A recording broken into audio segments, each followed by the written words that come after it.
1801 में जब महाराजा रणजीत सिंह ने पंजाब में सिख साम्राज्य की स्थापना की थी, उससे पहले पंजाब की भूमि 12 मिसलों में बटी हुई थी, जिन्हें महाराजा रणजीत सिंह ने एक करने की कोशिश की थी। उन्हीं मिसलों में से एक था फुल्कियान मिसल, जिन्हें फुल्कियान राजवंश भी कहा जाता है। इस राजवंश की स्थापना भले ही चौधरी फूल सिद्धू बराड़ ने की थी, लेकिन इसे राजवंश में बदलने का श्रेय जाता है बाबा आला सिंह को, जिन्होंने पटियाला शहर को बसाया था, किला मुबारक बनवाया था और मुगल और अफगान दुरानी साम्राज्यों के साथ मैत्रीपूर्ण संबंध स्थापित किया था। तो वहीं फुल्कियान राजवंश ने सिख साम्राज्य के वर्चस्व से खुद को बचाने के लिए ब्रिटिश हुकूमत से हाथ मिलाया था। इतना ही नहीं, एक तरफ जहां 1839 में महाराजा रणजीत सिंह जी के मरने के बाद सिख साम्राज्य तबाह हो गया और अंग्रेजी हुकूमत के हाथों में चला गया था, तो वहीं फुल्कियान राजवंश एक ऐसा राजवंश था जिसने भारत की आजादी तक पटियाला पर शासन किया था। अपने इस वीडियो में हम पटियाला के महाराजाओं के बारे में जानेंगे जो पंजाब के प्रमुख फुल्कियान राजवंश के दौरान शासक थे, जिनकी शुरुआत बाबा आला सिंह से हुई थी। नमस्कार, मेरा नाम है मोहिनी और आप देख रहे हैं नेटड्रिक पंजाब। दरअसल इतिहासकारों के अनुसार फुल्कियान वंश के सदस्य रावल जैसल सिंह के छोटे बेटे हेम से अपना ताल्लुक बताते थे, जिन्होंने 1156 से लेकर 1168 तक शासन किया था। उन्होंने ही जैसलमेर राज्य की स्थापना की थी और वो वहां के पहले शासक भी थे। वहीं इस फुल्कियान मिसल की स्थापना करने वाले चौधरी फूल सिंह सिद्धू बराड़, जिन्हें बाबा फूल के नाम से भी जाना जाता है, वो छठे गुरु हरगोबिंद सिंह के एक प्रमुख सिख मोहन के पोते थे। बाबा फूल फुल्कियान मिसल के संस्थापक थे, जिनका नाम उन्हीं के नाम पर रखा गया था।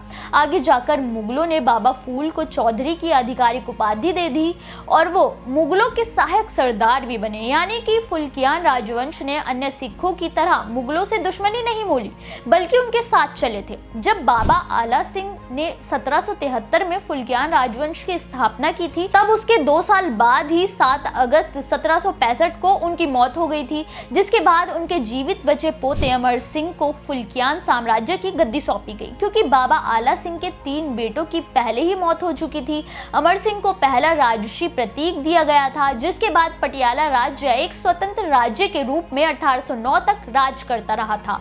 ऐसे में जब महाराजा रणजीत सिंह ने सभी मिसलों को एक करना शुरू किया, तब 1809 में इसके राजा ने अंग्रेजी हुकूमत के साथ संधि कर ली थी और 1947 तक वो अंग्रेजी हुकूमत के अधीन रहकर ही शासन किया था। बाबा आला सिंह के उत्तराधिकारी अमर सिंह को 1767 में राजाए राजगन बहादुर की उपाधि दी गई थी, जो कि 1742 तक अमर सिंह की मृत्यु तक थी, जिसके बाद पटियाला समुदाय की गद्दी साहिब सिंह को दी गई थी, जिसने 1813 तक पटियाला पर शासन किया था। इस दौरान उन्होंने भी आला सिंह की परंपरा को बनाए रखा और अंग्रेजी हुकूमत से बैठ लेने के बजाय 1809 की अमृतसर संधि के तहत पटियाला को ब्रिटिश संरक्षण में रख दिया, जिसे महाराजा रणजीत सिंह ने पटियाला पर कभी चढ़ाई नहीं की। उल्टा 1813 में करम सिंह के गद्दी संभालने के बाद 1814 के बाद पटियाला में महत्वपूर्ण वृद्धि और विकास हुआ, यानी कि अंग्रेजी हुकूमत के साथ हाथ मिलाकर उन्हें फायदा ही हो रहा था। इसलिए जब 1845 में पहला एंग्लो सिख युद्ध हुआ, तब पटियाला की सैन्य ताकतों ने अंग्रेजी हुकूमत का साथ दिया, जिसे खुश होकर ब्रिटिश हुकूमत ने शिवालिक पहाड़ियों से उत्तर की और राजस्थान तक दक्षिण की ओर ऊपरी यमुना और सतलुज का क्षेत्र पटियाला रियासत को दे दिया। फुल्कियान रियासत अपने समय की दूसरी सबसे मजबूत रियासत बन गई थी। इसके बाद गद्दी गई महाराजा रणजिंदर सिंह के हाथों में, जिन्होंने अंग्रेजी हुकूमत के अधीन रहकर पटियाला को बखूबी संभाला था। लेकिन 1900 में उनकी मृत्यु हो गई और 8 नवंबर 1900 के 9 साल के भूपिंदर सिंह को पटियाला की गद्दी दी गई। लेकिन तब भी उनके पास पूर्ण सत्ता नहीं थी। उनकी सही उम्र तक आने तक 4 अप्रैल 1910 तक एक रीजेंसी परिषद ने शासन किया, जिसके बाद उन्हें गद्दी मिली थी। लेकिन एक तरफ महाराजा भूपिंदर सिंह ने महत्वाकांक्षी परियोजनाओं को आगे बढ़ाया और औपनिवेशिक प्रशासन के साथ बेहतर रिश्ते किए थे, तो वही राजसी वैभव दिखाने के लिए फिजूल खर्ची भी खूब की जाती थी। 10 आधिकारिक पत्नियों के साथ साथ 350 महिलाओं का एक हरम हुआ करता था। उनके पास करीब 44 रोल्स रॉयस कारें होने की भी जानकारी मिलती है। 2930 हीरे, बर्मी मणिक और 234 कैरेट का पीला हीरा शामिल करके पटियाला हार बनवाया था। हालांकि उन्होंने कई ऐसे कार्य भी किए जो उनके आधुनिक सोच का नतीजा थी। उन्होंने आर्थिक स्थिरता बनाए रखने के लिए स्टेट बैंक ऑफ पटियाला की स्थापना की और पटियाला में शहरी सुधारों की देखरेख खुद की थी।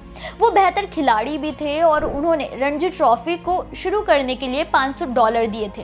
लेकिन 1938 में उनकी मृत्यु के बाद 23 मार्च 1938 को उनके बेटे यादवेंद्र सिंह गद्दी पर बैठे। उन्होंने अपने पिता वाली गलती नहीं की, बल्कि बचे हुए संसाधनों को सार्वजनिक कल्याण, शिक्षा और बुनियादी विकास करने के लिए किया और कृषि उत्पादकता में सुधार लाने का काम किया। इतना ही नहीं, दूसरे विश्व युद्ध के दौरान उन्होंने Khalsa defence of India league की स्थापना की, जिसके कारण सिख सैनिकों को ब्रिटिश सेना में शामिल होने में आसानी हुई। महाराजा यादवेंद्र ने जिन्ना का पाकिस्तान में विलय करने का ऑफर ठुकराकर 5 मई 1948 को औपचारिक रूप से विलय पत्र पर हस्ताक्षर कर पटियाला को भारत का हिस्सा माना।